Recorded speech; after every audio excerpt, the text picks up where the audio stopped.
Let's be honest, most people today are mentally weak. Not because they want to be, but because no one ever taught them how to be strong. So, are you one of them? If life tested you today, really tested you, would you pass? Most people wouldn't. But the ancient Stoics believed strength is built in those exact moments. Moments of failure, discomfort, loss. Moments where everything inside you wants to break, and yet somehow you don't. This is the Stoic test. And whether you realize it or not, you're already taking it. I'm not talking about physical strength, not about flexing in the gym or pretending you're okay while falling apart. I'm talking about the kind of strength that doesn't need to announce itself, the kind that stays calm in the middle of chaos, the kind that says, I don't control what happens, but I do control how I respond. That's the essence of Stoic philosophy.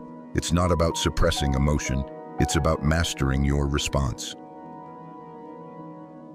Epictetus, born a slave with no control over his body, or freedom, once said, it's not what happens to you, but how you react to it that matters.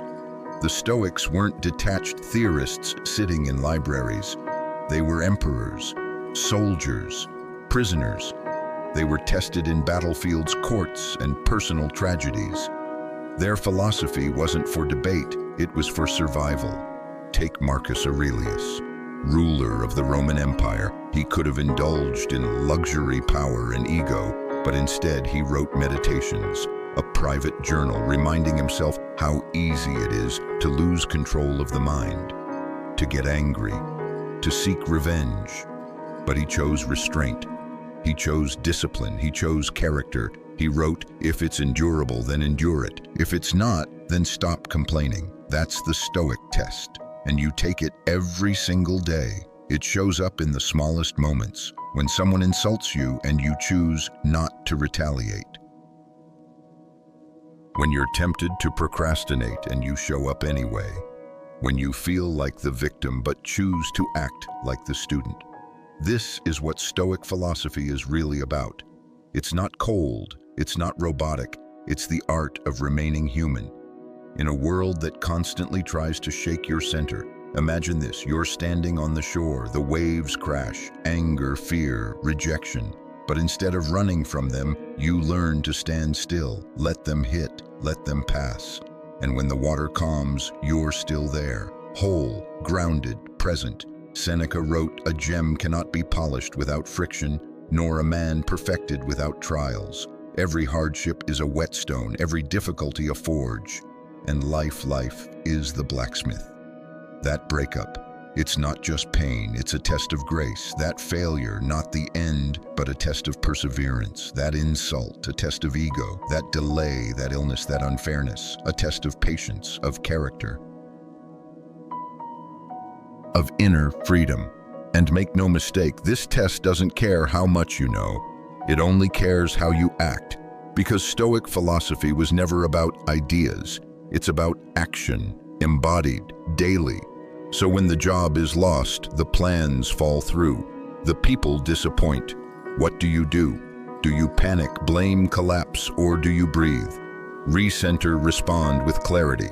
This is where real mental strength is built. Not in books, not in conversations, but in the silent, invisible decision to stay still in the storm. And no, Stoicism doesn't mean you never cry or never feel afraid.